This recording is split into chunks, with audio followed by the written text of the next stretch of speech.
If you also have this problem of deciding what exactly do you need to choose from when you have to decide between colleges from the same tier, then this video is for you. And especially इस video में सबसे पहले मैं आपको ये बताऊंगी कि अगर आप fresher हो and you want to do an MBA right now, then what is that first parameter which you should judge on? If you really don't have choices like, oh no, I have to do it from this particular college, or I have to do it in this particular course or something like that.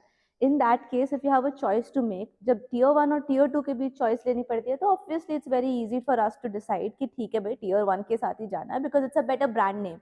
But then when it is a decision to take between tier 1 के colleges और tier 2 के colleges, then in that case ranking को छोड़ के the one other parameter which you should be really very serious about is none other than the specialisation. जैसे अगर एक simple example लूँ मैं एक्सएलआरआई और माइका की, तो आपको पता है कि XLRI is known for its best course in HR, no matter what, not only in India but also in the entire Asia. But वहीं अगर हम मार्केटिंग की बात करें, तो अगर आपका मार्केटिंग में इंटरेस्ट है या फिर आपको मार्केटिंग में ही अपना करियर आगे लेके जाना है, तो उस केस में आपको माइका के साथ जाना है because MICA is the best. You know, IIM Ahmedabad भी is considered as a Mecca, but मैं उसको कंसिडर ही नहीं करी बिकॉज किसी को अगर अहमदाबाद से ऑफर मिलेगा तो बाय, राइट?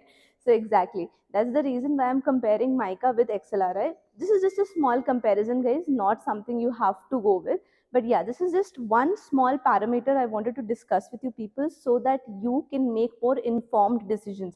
अब चाहे बात tier 2 के colleges की हो जाए या tier 3 के colleges की हो जाए, जब कॉलेजेस को डिफ्रेंशिएट करने के लिए आपके पास कुछ ज़्यादा फैक्टर्स नहीं होते, तब क्या करना चाहिए? तब आपको जाना चाहिए एलुमनाई बेस में, हाँ, उस कॉलेज का. जैसे सपोज करो आप टीयर 2 के किसी कॉलेज के बीच में फंसे हो कि कॉलेज ए या कॉलेज बी, किससे चूज करना चाहिए, मुझे दोनों से कॉल्स आ गए हैं, तो फिर आप उनके एलुमनाई बेस को चेक करो, जाके लिंक्डइन पे उन्हें सर्च कीजिए और देखिए कि मैक्सिमम जो लोग हैं वो किस डोमेन में ज़्यादा प्लेस्ड है. उससे आपको समझ में आएगी कि कॉलेज की जो रियल प्लेसमेंट सिनेरियो है वो किस डायरेक्शन में जाती है. And that's where you realise कि अगर आप ऐसे हो जो कभी भी मार्केटिंग नहीं कर सकते, then in that case avoid that. Or if you are someone who is looking for a particular role, then you choose that college accordingly. तो ये एक ऐसा पैरामीटर है जो लोग चूज नहीं करते. So make sure you do that. And don't forget to like, share and subscribe.